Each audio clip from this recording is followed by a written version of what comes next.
മുട്ടുംകര പഞ്ചായത്ത് 1 കോടി രൂപ ചെലവഴിച്ച് നവീകരിച്ച കരുമത്ര താമരക്കുളം മാസങ്ങൾക്കുള്ളിൽ തകർന്ന് തരിപ്പണമായി. കൈവരികൾ ഇടിഞ്ഞും കൽക്കെട്ടുകൾ തകർന്ന നിലയിലും അതീവ ശോചനീയാവസ്ഥയിലാണ് കുളം. ഗുണനിലവാരം കുറഞ്ഞ നിർമ്മാണ വസ്തുക്കളും അശാസ്ത്രീയതയും അഴിമതിയുമാണ് ഈ ദുരവസ്ഥയ്ക്ക് കാരണമെന്ന് ആരോപിച്ച് കോൺഗ്രസ് രംഗത്തെത്തി. നിർമ്മാണത്തിൽ അശാസ്ത്രീയതയുണ്ടെന്ന് ചൂണ്ടിക്കാട്ടി നിർമ്മാണ കാലയളവിൽ തന്നെ കരുമത്ര വടക്കേക്കര കോൺഗ്രസ് കമ്മിറ്റി രംഗത്തു വന്നിരുന്നു. അന്ന് അഴിമതി തടയാൻ നടപടി സ്വീകരിക്കാതിരുന്നതാണ് ഇപ്പോഴത്തെ അവസ്ഥയ്ക്ക് കാരണമെന്ന് Congress Vadakkanchery block general secretary Kuttan Machad ആരോപിച്ചു. രൂക്ഷമായ വേനലിൽ പോലും വറ്റാത്ത ജലസ്രോതസ്സായ താമരക്കുളം നവീകരണത്തിലൂടെ അതിന്റെ ഭൂമിശാസ്ത്രപരമായ കിടപ്പ് തന്നെ നഷ്ടപ്പെടുത്തി. നിലവിൽ കുളത്തിലിറങ്ങാൻ പോലും കഴിയാത്ത സ്ഥിതിയാണ്.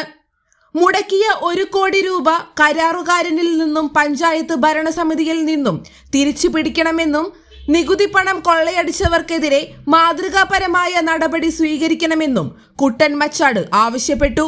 സംഭവത്തിൽ വിജിലൻസ് അന്വേഷണം നടത്തണമെന്നും അദ്ദേഹം ആവശ്യപ്പെട്ടു. Vinod Madavana, NM Vineesh, Santhosh Erakkat, James Kundukulam, AA Basheer, AB Ashiq, NC Akhil, KJ Ajon, NP Chakkunni തുടങ്ങിയവർ കുളം സന്ദർശിച്ച സംഘത്തിൽ ഉണ്ടായിരുന്നു. കാണിച്ചുകൊണ്ട് ശക്തമായ സമരം ഈ പാറപ്പുറം സെന്ററിൽ നടത്തിയതാണ്. അന്ന് തന്നെ നമ്മൾ ഈ പ്രദേശത്തെ കർഷകരുടെയും അതുപോലെ ഈ പ്രദേശത്തെ നിവാസികളുടെയും ദുരിതങ്ങൾ, ഈ താമരക്കുളം നവീകരണവുമായി ബന്ധപ്പെട്ടുണ്ടാകുന്ന ബുദ്ധിമുട്ടുകളെ കുറിച്ച് സൂചിപ്പിച്ചിട്ടായിരുന്നു അന്ന് സമരം നടത്തിയിരുന്നത്. ആ സമരം നടത്തിയതിൻ്റെ ഭാഗമായിട്ട് അവർ അതിന് വേണ്ട കാര്യങ്ങളെല്ലാം ചെയ്യാമെന്ന് അധികൃതർ ഉറപ്പ് നൽകിയതിൻ്റെ ഭാഗമായിട്ട് അവർ ഈ കുളം അതായത് കുളം വീണ്ടും നവീകരണ പ്രവർത്തനങ്ങൾ പൂർത്തീകരിച്ചപ്പോൾ അന്ന് 1 കോടി രൂപയുടെ മുകളിലാണ് ഈ കുളം നവീകരണത്തിൻ്റെ ഭാഗമായിട്ട് ചിലവായിട്ടുള്ളത്. ഈ 1 കോടി രൂപ ചിലവഴിച്ച് നവീകരിച്ച കുളം നമുക്കറിയാം ഇന്ന് ആളുകൾക്ക് ഉപയോഗിക്കാൻ പറ്റാത്ത സ്ഥിതിയിലെത്തി. അതുപോലെ ഈ നവീകരണ പ്രവർത്തനങ്ങൾ നടത്തിയ മെറ്റീരിയൽസൊക്കെ വളരെ ഗുണനിലവാരമില്ലാത്ത മെറ്റീരിയൽസ് ഉപയോഗിച്ച് ഈ നവീകരണ പ്രവർത്തനങ്ങൾ നടത്തിയതിൻ്റെ ഭാഗമായിട്ട് മാസങ്ങൾക്കകം തന്നെ ഇതെല്ലാം പൊട്ടിപ്പൊളിഞ്ഞ് തകർന്ന നിലയിലാണ്.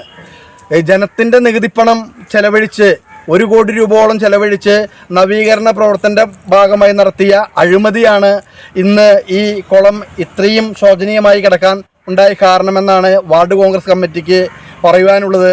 തീർച്ചയായും